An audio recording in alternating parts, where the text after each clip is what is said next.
Hello guys, இன்றைக்கி பட்டாணி குருமா எப்படி செய்யலான்னு பார்க்கலாமா? வாங்க வீடியோக்குள்ளே போகலாம். இதுக்கு 200 கிராம் சின்ன வெங்காயத்தை கட் பண்ணி வச்சுக்கோங்க.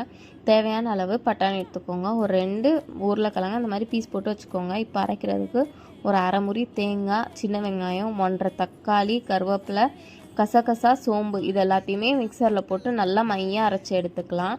இப்போது இன்னொரு அரை தக்காளியை குழம்பு கூட சேர்க்குறதுக்காக கட் பண்ணி வச்சுக்கோங்க. கடாயை அடுப்பில் வச்சுட்டு எண்ணெய் ஊற்றிக்கோங்க. எண்ணெய் சூடானோடனே கடுகு சேர்த்துக்கோங்க. கடுகு பொரிஞ்சோடனே கொஞ்சமாக சோம்பு சேர்த்துக்கோங்க. சேர்த்துட்டு இப்போ நம்ம சின்ன வெங்காயமும் கருவேப்பிலையும் கடாயில் சேர்த்துக்கலாம். சேர்த்துட்டு வதக்கி விடுங்க. வெங்காயம் வதங்குறதுக்காக கொஞ்சம் உப்பு சேர்த்துக்கோங்க. சேர்த்துட்டு அதையும் வதக்கி விடுங்க. நல்லா பொன்னிறமாகிற வரைக்கும் நல்லா வதக்கி விடுங்க. இப்போ பட்டாணியும் உருளைக்கிழங்கையும் நம்ம கடாயில் சேர்த்துக்கலாம். சேர்த்துட்டு நல்லா வதக்கி விடுங்க. இப்போ அந்த பட்டாணியும் உருளைக்கிழங்கும் வேகிறதுக்காக நம்ம தண்ணி ஊற்றிக்கலாம். தண்ணி ஊற்றி நல்லா வேக விடுங்க. நல்லா வெந்ததுக்கு பிறகு நம்ம எடுத்து வச்சுருந்தோம்ல தக்காளி, அதையும் அது கூட சேர்த்துக்கலாம். சேர்த்துட்டு நம்ம குழம்புக்கு எவ்வளோ உப்பு தேவையோ அவ்வளோ சேர்த்துக்கோங்க. கொஞ்சமாக கரம் மசாலா சேர்த்துக்கோங்க. காரத்துக்கு எவ்வளோ வேணுமோ வீட்டில் அரைச்ச குழம்பு மசாலா பொடி சேர்த்துக்கோங்க.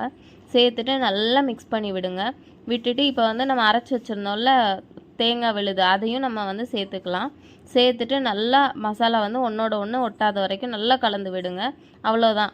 நம்ம எண்ணெய் பிரிஞ்சு நல்லா கொதித்த உடனே நம்மளோட பட்டாணி குருமா சூப்பராக ரெடி ஆயிடுச்சு. பூரிக்கும் சப்பாத்திக்கும் அவ்வளோ டேஸ்ட்டாக இருக்கும். செஞ்சு பார்த்துட்டு எப்படி இருக்குன்னு சொல்லுங்கள்.